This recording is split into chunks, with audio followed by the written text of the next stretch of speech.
So we're going to take the wire that we twisted up. So all I need to do here is kick it over at a little bit of an angle so it doesn't pull out. And then we're just going to tension that around here. Because we've annealed it, remember we heat it with the torch, that softened it down so I can stretch the metal.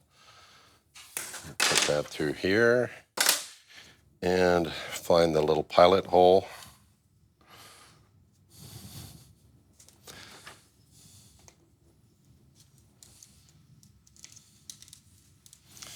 And as I pull this through, because I'm using round nose, needle nose pliers, I can kind of grab it close and spin it around, and that kind of tensions everything. Oh, okay. Pulls everything really tight. And then kind of kick that out. And I can do the same thing on this end. That'll pull the... See, it just... Yeah, it was like one little twist just to get that in there. So here you go. Okay. Yeah, good luck. Yeah. So I need to get a bus because I keep on throwing everyone under the bus, and I just need the bus to put out there. All right, wait, let me show you. All right, I got this through here, the pilot hole. And just pull a little bit through. There you go. You just need enough to grab it with the pliers. Okay.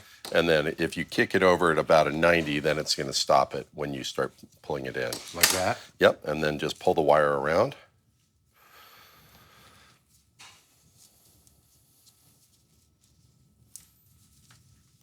I'm doing it wrong.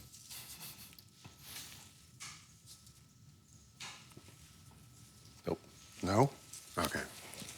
So where is the right groove? So yeah, this is the groove you want.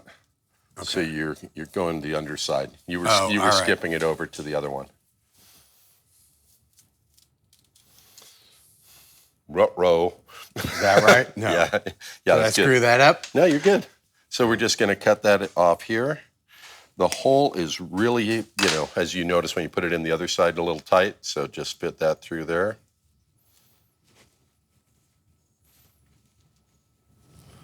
Without scratching the leather to death?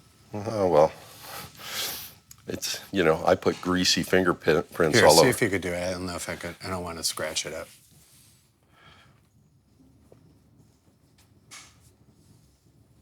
You got it, just twist. Yeah, there you go. And then, just tension both sides from there on the other side. Which one is it? This one? This one, yeah. So just turn it? Yeah, as it rotates around, it'll kind of curl around the pliers and pull everything in.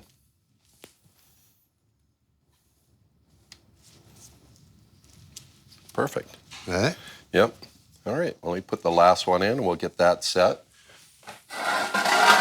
What about the other side? You tighten the other side? Yeah, I'm going to get that a little bit, but it's part of like every aspect of this sword. We've designed it together, and you've had hands on every component of it. It's very cool. Yeah.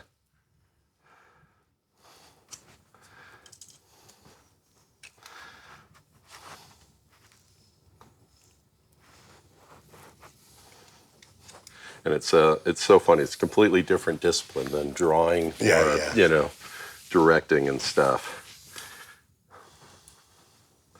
When I had my friend, the concept artist who's done stuff for everyone, did a beautiful drawing of the armor we were making. And then I took his drawing and scribbled all over it. I felt bad. It didn't stop me from doing it, but I still, That's why we make Xeroxes. Yeah.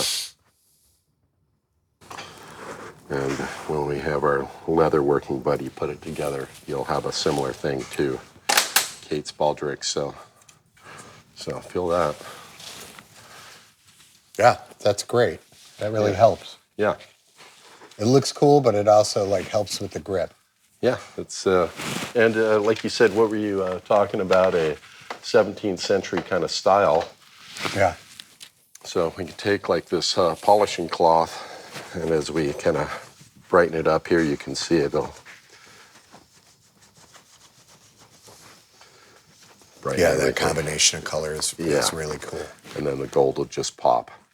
So there we go. We've got that done. Great. Next thing is sandbag.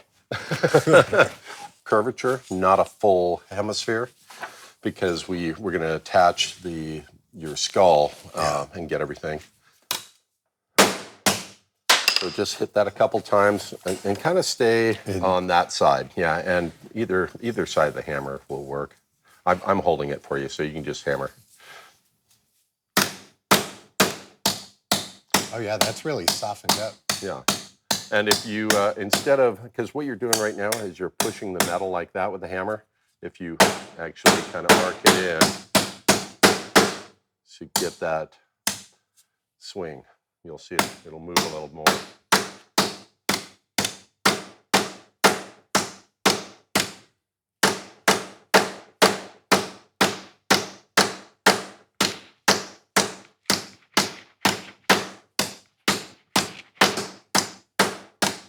Pretty wild, huh? Yeah, great. How the metal moves.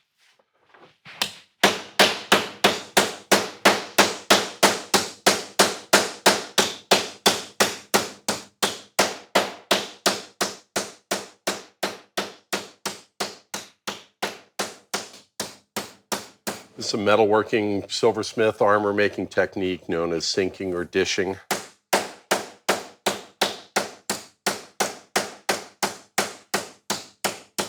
If I had a bar of soap, it would make a great soap dish. Yeah, it looks good. So we'll have that side, and then for this side, it's going to arc around the other way because this will be against the body, and we'll cut some grooves in here. This side will curve this way. So give it a go.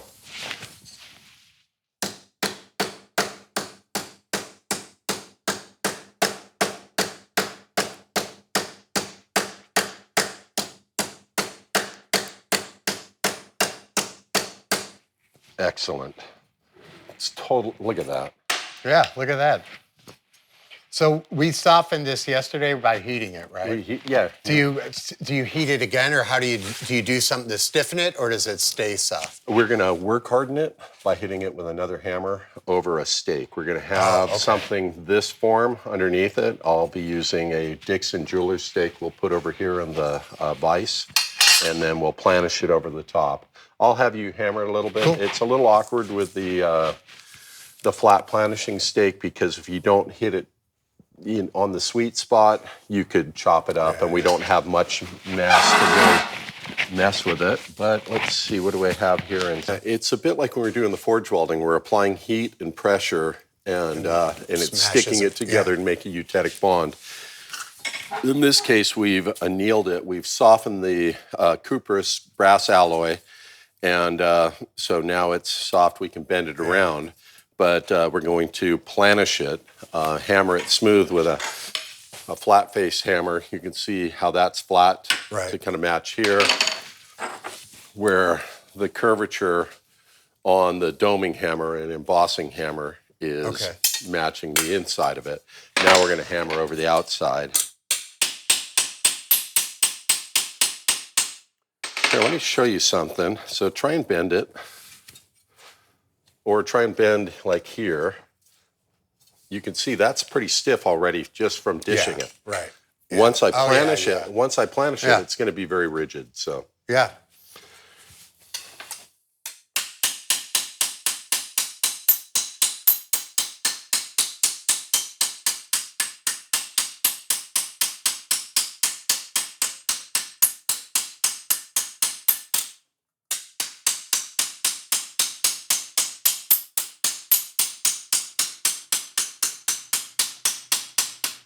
So I've got little facets here where I've hammered it. I'm just doing overlapping hammer blows, compressing the metal a little bit. We started off with 50 thousandths, just under a 16th of an inch for the brass guard for the shell. And we may drop it down to maybe 45 thousandths of an inch. You figure 63 thousandths is half of 125 thousandths, which is an eighth of an inch. So we're going a little under a 16th of an inch. 1.5 millimeters for people who are metrically inclined. Now, I kind of like the hand textured thing. This will capture the light and kind of glisten off of here. Sure. If you like that, we can leave that, or I can sand it off. Let me finish planishing this guy a little more. So that's a fairly shallow arc. Do you want more curvature, do you think? Or let's see. We can kind of kick it out a little bit, so it's more, if this was on the body, it would be more like that. So kick it up a little bit more. Yeah, so where the sword is hanging here, so it'll be kind of arced off of that way. That's cool. Let's do that. Yeah. So let me planish this side.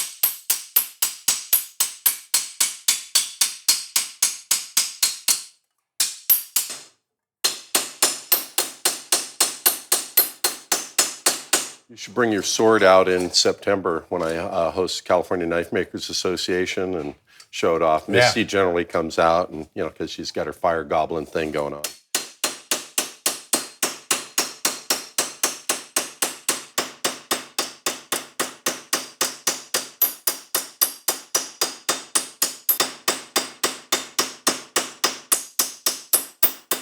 Give it a quick polish to show you what that looks like, and I'll also grab the blade back there, and then we'll lay out where the holes go between here and here so we can get everything set up to show you how that looks.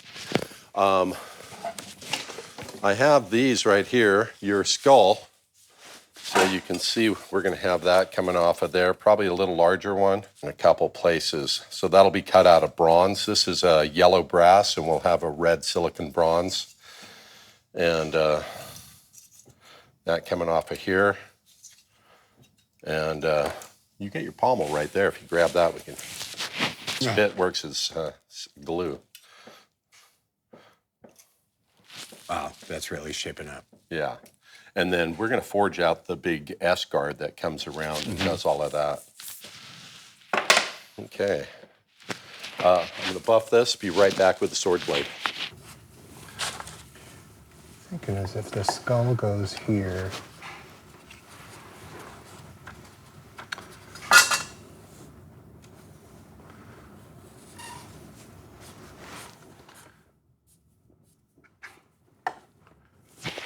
What about something like that?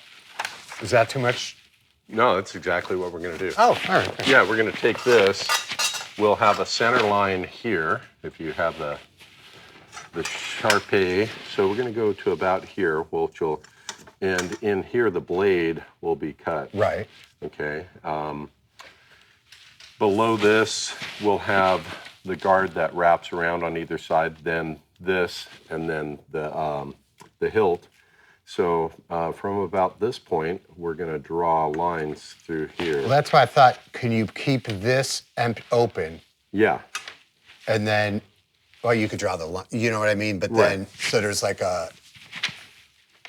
blank space for the skull to sit in the middle. Yeah, if you want, why don't you lay out the lines where you like it, and I'll show you the skull that I have. So I'm taking... Let me see the size of the skull. I believe what I'm using from your drawing is I was going to use this one instead of that one. Okay. And then I have scissors right here. So we'll put that, and then you can figure out the places. And do you know the trick with Sharpies of because it's a solvent-based ink? No. Here. I know you draw on everything with Sharpies, so I was like, Yeah. Well, I mean, so you got permanent ink. You can't, it doesn't rub off. Even on polished brass, it doesn't come off easily. Right. But because it's solvent-based ink, you put it on there, and it dissolves the line underneath. So. Oh. Yeah. It's just. All right, I'm thinking it goes this way. Somewhere floating around here. I don't know where I put them. Maybe this might be a little too, I don't know. I don't know if that's too big.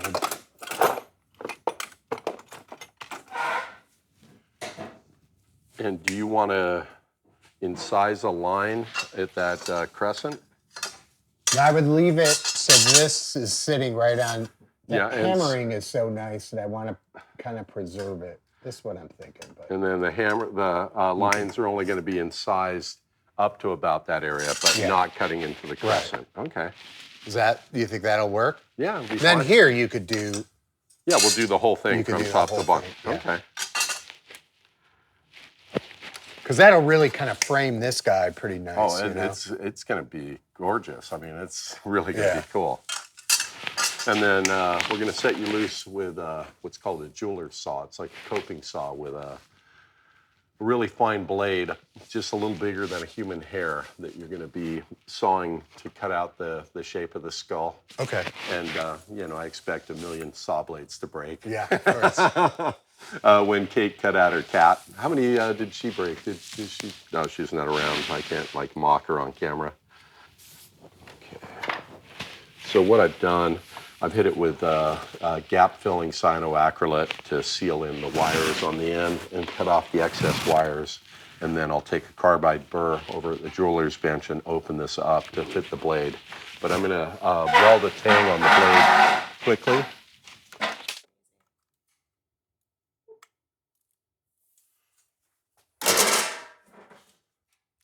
Like a bolt cutter.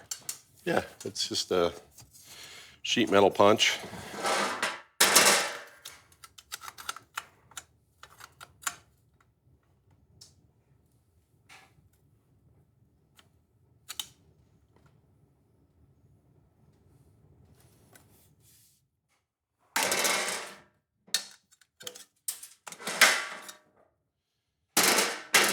So that'll be about that wide. It's a little wider than it, but it shouldn't matter.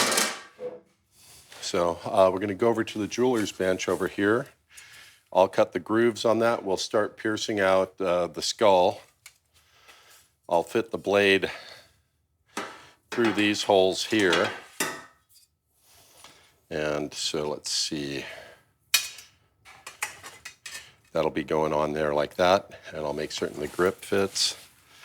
I'll clean up the wires a little bit, and then we'll finish forging that. And then I have the pommel in my pocket here.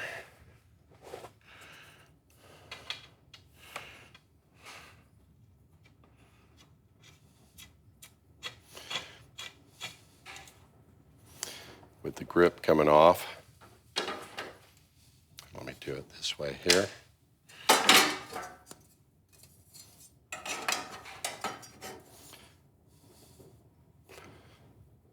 Right? Yeah. Yeah.